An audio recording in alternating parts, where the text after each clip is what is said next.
From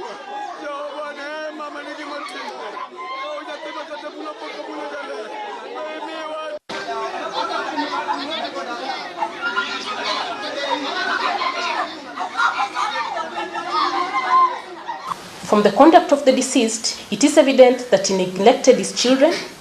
He deserted the deceased in his lifetime, even though he was the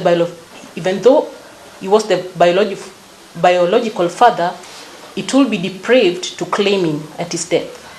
In pursuit of fairness and natural justice, I dismiss the plaintiff's claim, and I proceed to make the following orders.